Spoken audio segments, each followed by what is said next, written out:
tell me about the puddle jumper. Many a fan, it's their favorite ship. Really? Oh, Tell good. me, tell me about bringing that little, you know, green loaf of bread to life.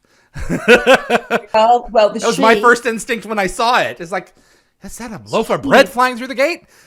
the shape is based on in a sewing machine. There's a little shuttle, Yeah. little. Right. It's got that shape, and so that was what that was where it came. That, like, for me, everything sort of starts with a thing. Like the wraith dart came Yeah. from a hummingbird, a Okay. skull of a hummingbird, and so that's the whole wraith organic thing. Just Yeah. anyway, love that sort of stuff. Um, but yeah, so that was sort of where the shape. It had to be round because it was going through the Stargate. It had to have some sort of. We had to have we had to be able to see the actors. Yep. Um, it had to. We had. We also had to travel it. Yep. Which I There think was was a smaller one, wasn't it? That you had to take I, outdoors. I You I think faked it a little bit. we yeah we faked it. Yes, we did. And then I think we went a little bit too far, and then I think we went a little bit backwards. Oh Like we no. did it. There was a little adjustment somewhere. Because it was cut Uh, down the center. You could see the line where it came apart. yeah, yeah. It traveled on two. I mean, it had to travel on the road. Yeah. It was a good little thing. It served a lot of purposes, and then we did entire stories in there, I right? know. We had the where poor Joe is. What happened to The Joe? Iratus bug bit him in 38 minutes, and the poor guy was laying in the back of the craft for the entire episode with a bug stuck Yeah, on him. And then McKay yeah. was envisioning Carter while he was underwater in Grace Under Pressure. Some of the best shows were contained in that little ship, Yeah, you that's it. know, and the gack Yeah. boxes that came down with the lights Oh, and the I mean, what a yeah. masterful little set. You in season 1 to season 2 you evolved the console and added some lights on the We walls. we that was sort of part of, like, as we went, we sort of we built it with all of these sort of places where you could open find something. It's sort of, the Right. magician's box, because Yeah. we knew we couldn't, and we didn't want to see everything that we needed Right. for the next, and we wanted to be able to open these things up and go, oh, look, here's the thing, and now we have to do a thing. Anyways, yeah, it was that's I like the so there was that vehicle, there was our fighter. What was our little fighter called? It was the Oh, the F. F302. Yeah. Yeah, Yeah. that was a nice little piece of It's scenery. just a And that it, cockpit and like the size of it and then the wings were mhm. digital. Yeah, again, we built as much, and you could, like, I remember when we were first built that, and we had it out on a runway, and we shot it practically, like, and it was wide enough that you could see enough of the fighter that you believed that the rest of it was there. And it was on a flat deck that they were dragging around. And that was great because you got all you got all the clouds, and you get Yeah. all I don't think we took it outside after that. After that, we just shot it in the stage. Yeah, I Um, remember a big giant cylinder with a cloud painted on it. And you just mhm, spin the mhm, cylinder for the overhead shots exactly. when it was shooting at the canopy, and Yeah. then the canopy the reflection would go up. Yeah. Yeah. And then, in that case, we made sure, like, all the surfaces on that little fighter were flat, and that was partly so that we could. Well, it's based on Isn't it just an F-18?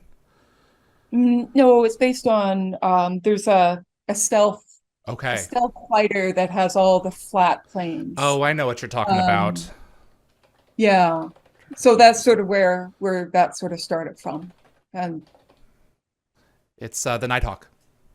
yeah, yeah, Yeah. yeah. Wild. So yeah, Absolutely wild. The stuff that well, you were able to create. Everybody enjoyed the puddle jumper. Oh So, man, yeah. it's one of Uh, the iconic elements of the franchise. You know, you look at okay. that and you know exactly what you're watching. Oh yeah, yeah, You know, yeah, in yeah, profile, whatever, it's that can't be anything else. yeah, And you know, the iconography of that show has just withstood the test of time. You can see it across the room and go, oh, that's Atlantis, or oh, yeah. that's SG1. Um, uh, what? Tell us about your love of horses. How long have you been Oh, a that's horseback rider? always every minute of my life. One of my earliest memories was seeing a horse being ridden down the road and just thinking that was it. How many I do you have have? I only have three, You and only have three. one is Wow. one's old. I have Ah, a 27-year-old. ah, He's actually that guy there. ah.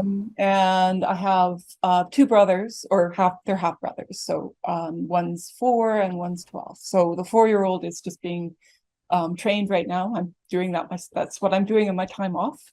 And the 12-year-old I'm showing and Wow. riding. They But are yeah, that's remarkable animals.